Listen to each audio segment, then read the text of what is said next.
సాక్షి పత్రికలో తప్పుడు రాతలు రాస్తారని సాక్షాత్తు ఆ విషపుత్రిక యజమాని జగన్ రెడ్డి అసెంబ్లీలో కొండ బద్దలు కొట్టారు. సాక్షి పేపర్ అని చెప్పి సాక్షి పేపర్ చూపిస్తూ రామానాయుడు గారు ఏదో చెప్పారు. సాక్షి గజెట్ అని చెప్పి సాక్షి పేపర్ ఏదో చూపిస్తూ సాక్షి పేపర్లో వచ్చింది. సాక్షి పేపర్లో వచ్చింది తప్పు రాసినారు అధ్యక్ష.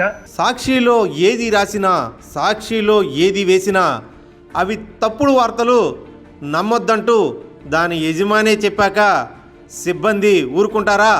చెలరేగిపోతూ మరిన్ని తప్పుడు వార్తలు వేస్తూనే ఉన్నారు. ఇదిగో ఇది జూలై 8వ తేదీ సాక్షి గుంటూరు జిల్లా ఎడిషన్లో ప్రచురితమైన వార్త. వైద్యుడికి 1.80 కోట్ల కుచ్చుటోపీ పేరుతో ఈ వార్త వేశారు.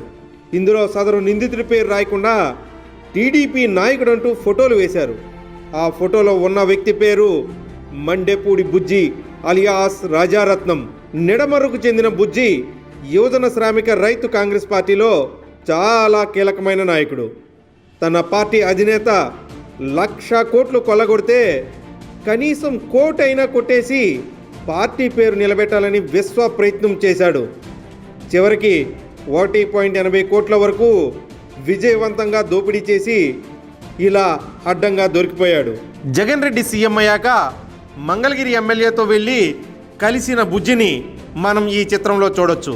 అలాగే నటనకు పరాకాష్ట, నయవంచనకు ప్రతిరూపమైన కరకట్ట కమలహాసన్గా పిలువబడే మంగళగిరి ప్రజలు ఎన్నుకున్న మహానటుడు ఆళ్ల రామకృష్ణారెడ్డి వెంట మండెపూడి బుజ్జి తిరుగుతుండటం అన్ని చిత్రాలలో మనం చూడొచ్చు.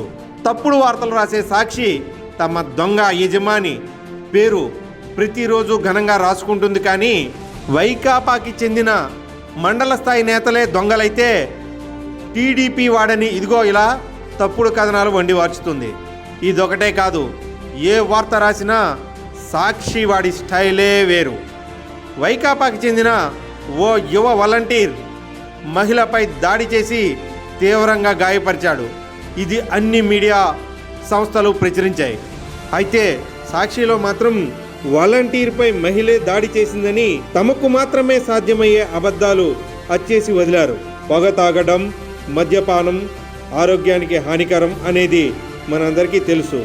ఇలాంటి తప్పుడు కథనాలు వేసే సాక్షి చదవడం, చూడటం కూడా ఆరోగ్యానికి హానికరమే కాదు, ప్రాణాంతకం కూడా.